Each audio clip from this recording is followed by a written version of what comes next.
நீங்க ஏன் போறீங்க ப்ரோ? பிட்டு சைட்டு கூட ஈஸியா ஆக்சஸபிளா இருக்கு ப்ரோ. நீங்க ஏன் போறீங்க? அதான் என் கேள்வி. சிம்பிள் क्वेश्चन நான் இதெல்லாம். போல ஏதாவது இருந்தா லிங்க் அனுப்புங்க பாக்குறேன். ஐயோ மாட்டிக்கிறேன். அதெல்லாம் இல்ல. சரி அவங்களுக்கு கூட பரவாயில்ல. ஜட்டி போட்டு நிக்கிறது பிரச்சனை இருக்காது. வெயிலுக்கு ஓரளவுக்கு பரவாயில்லாம காத்தோட்டமா வந்திருக்கு. ஏயா நீங்க சொல்றத வச்சு சொல்றேன். நீங்க என்ன நம்பர் மட்டும் தான் 2 வச்சிருக்கீங்களா கண்ணன்? நம்பர் மட்டும் தான் வச்சிருக்கேன். இல்ல மொபைலும் 2 டபுள் வச்சிருக்கீங்க. மீனிங் பேச மாட்டாருங்க. எப்படி சிக்கிருக்கே பத்தி என்னைய மாதிரி குழந்தையும் கெடுத்துறாதீங்க. இது நம்புற மாதிரியா இருக்கு? நீங்க இப்ப பேசி அடி வாங்கலாம் வேணா.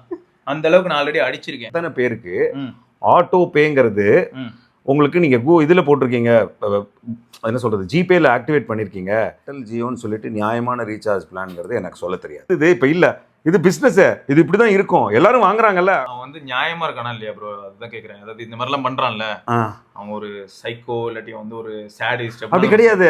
இது வந்து பிசினஸ், அவ்வளவுதான். டெய்லி vlog போடு அப்படின்னு டெய்லி ஒரே விஷயத்த போட்டுட்டு இருக்கான். அது பாத்துக்கிட்டு இருக்காங்க.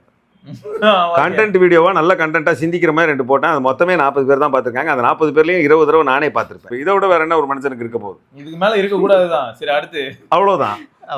2 வாட்ஸ்அப், ஒரு டெலிகிராம்குள்ளேயே 3 அக்கௌண்ட், அப்புறம் இதை தாண்டி ஒரு 14 மெயில் ஐடி.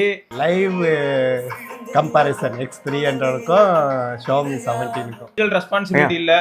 பப்ளிக்ல தம் அடிச்சா $50,000 டாலர் இல்லாட்டி 7 வருஷம் ஜெயில் போகணும். போறீங்களா? நான் ஒரே ஒரு விஷயம் தாங்க சொல்றேன். நீங்க சொல்ல வேணாம்.